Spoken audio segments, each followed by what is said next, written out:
Here is something most people will never tell you before you blow up your trading account. The options market is one of the most exciting financial playgrounds ever created, and it is also one of the most brutal. Studies have shown that over 90% of retail options traders lose money, and the overwhelming majority of them lose big, not a little, not a manageable dip. We are talking about accounts that get completely wiped out. So today we are going to dig into exactly why that keeps happening, because the answer is not bad luck and it is not a rigged system. The answer is a series of very specific, very fixable mistakes that almost every beginner makes before they even realize what hit them. Let us start with the most seductive trap in all of options trading. The cheap option. You pull up a stock you believe in. You think it is heading higher. You see a call option that costs maybe $50 or $60. You think to yourself, this is a no-brainer. If I am right about the direction, I could multiply my money. And if I am wrong, I only lose $50. That sounds reasonable, right? The problem is that what looks cheap on the surface is actually a deeply flawed bet once you understand the math underneath it. Every option has a metric called delta. And while delta measures how much an option price will move relative to the stock price, it also doubles as a rough indicator of the probability that the option will actually expire with any real value. When you buy a cheap option sitting far out of the money, you are typically looking at a delta of around 8 or 10. What that number is quietly telling you is that there is roughly a 90% chance that option expires completely worthless. Not down a little. 0. Gone. Why you just handed over your premium for something with a 90% chance of paying you nothing back. Here is the brutal part. The stock can move in the exact direction you predicted, and you can still lose every single dollar you spent on that option. Let us say you buy a call with a strike price significantly above where the stock is currently trading. The stock then rallies 10% in 11 days, which is a genuinely impressive move that most traders would be thrilled to have predicted correctly. But if that rally does not push the stock past your strike price before expiration, the option still expires worthless. You were right about the stock and you still lost your money.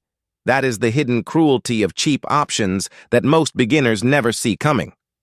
So what is the smarter play? Instead of buying that cheap call and hoping for a miracle, consider selling it to someone else. When you sell a low-delta option, you are the one collecting that premium. And because the probability is heavily in your favor that the option will expire worthless, you are structuring the trade so that time and statistics work for you rather than against you. To protect yourself in the rare cases where the trade moves against you, you pair that sale with a long option further out of the money on the same chain, creating what professionals call a credit spread. This limits your downside while still letting you pocket the premium. Now, credit spreads involve their own set of rules, strategies, and risk management principles that deserve a full dedicated video on their own. We will be covering that in detail in an upcoming video, so make sure you are subscribed to Option Framework so you do not miss it when it drops. Now let us move to the second major reason traders keep losing, and this one is slightly more subtle. Let us say you learned from the cheap option mistake. You decide to buy a higher quality option with a much stronger delta, maybe in the 30 to 40 range. You pay more for it, but you accept that the higher probability of success is worth the extra cost. The stock then moves in your direction. It crosses your strike price before expiration. Everything seems to be working, and then you check your profit and loss, and somehow you are still underwater. What just happened? Here is the thing people miss about buying options. The strike price is not your break-even point. The premium you paid gets added on top of that. So if you paid $370 for a call with a strike price of $190, the stock does not just need to get past $190 to make you money. It needs to get past $190 and then keep climbing far enough to cover the entire cost of that option. In this kind of scenario, your actual break-even might be closer to $194. If the stock closes at $191 on expiration day, you technically had a winning position on direction and timing, and still walked away with a loss. That gap between the strike price and the true break-even is a trap that swallows money from traders every single day. Before you ever buy a call or a put, you need to calculate your real break-even number and then honestly ask yourself whether the stock can realistically reach that level before the option expires. If the answer is probably not, then buying that option is not a trade. It is a donation. Now let us get into the third mistake, and this one catches even traders who already have some experience under their belt. It is called implied volatility, and it is the invisible force that quietly destroys more options accounts than almost anything else. Here is the simplest way to think about it. Imagine concert tickets for a show that has not been announced yet. The moment rumors start spreading that a massive artist might be performing, ticket prices shoot through the roof. Everyone is paying a premium because of the uncertainty and excitement around what might happen. Then the announcement drops. The artist is confirmed. And suddenly, ticket prices actually fall back down because the uncertainty is gone. The event is now known. The mystery is resolved. Options pricing works exactly the same way. Before a big event like an earnings announcement, the options market inflates its prices to absorb all the anticipated uncertainty. Sellers demand higher premiums because they are taking on more risk. Buyers pay more because they are expecting a potentially explosive move. The option feels exciting and full of potential. Then the earnings drop, and the moment that uncertainty is resolved, something painful happens. The inflated premium collapses almost instantly. Traders call this a volatility crush, and here is the part that shocks most beginners. Even if the stock moves exactly in the direction you predicted, the collapse of that inflated premium can wipe out your profits faster than the price movement can rebuild them. Picture this. You buy a put option before earnings because you believe the stock is going to drop. Earnings come out. The stock drops exactly as you expected. You open your trading app feeling confident, and your put option is actually worth less than what you paid for it. That is not a glitch. That is not bad luck. That is volatility crush doing exactly what it always does the moment uncertainty leaves the market. So what is the smarter approach?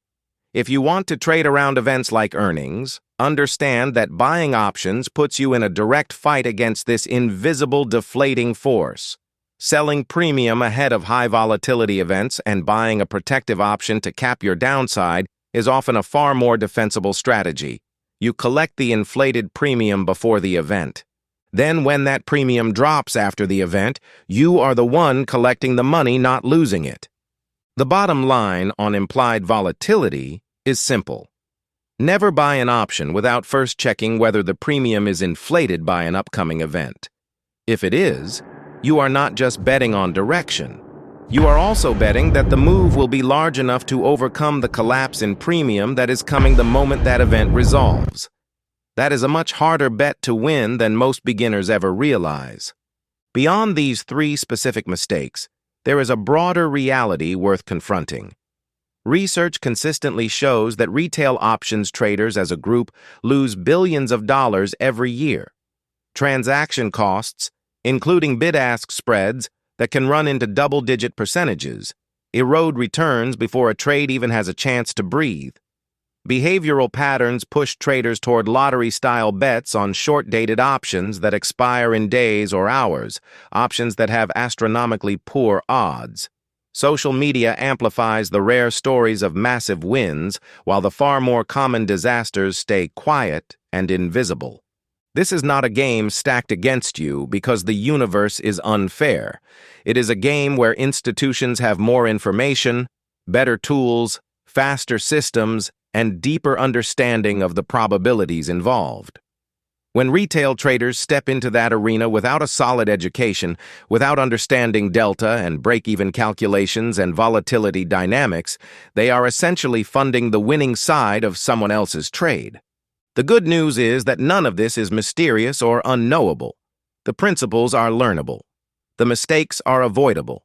What separates the small percentage of retail traders who do make money from the large majority who do not is almost always foundational knowledge applied consistently. understanding what you are actually buying when you pay for an option, understanding the probability embedded in every trade you take, understanding how time decay and volatility work against buyers and in favor of disciplined sellers. That foundation changes everything. The market will always offer the illusion of easy money through cheap contracts and exciting trades. The traders who survive long enough to actually build wealth are the ones who stop chasing that illusion and start thinking in terms of probability, structure, and risk management. That shift in mindset is where the real edge begins. If this opened your eyes to why most traders lose, smash the like button and drop your questions in the comments below. If you have not watched our first video on what options trading actually is, go check that out next because everything we covered today builds directly on those foundations. Subscribe to Option Framework because we have a lot more coming that will give you the edge most traders never bother to build.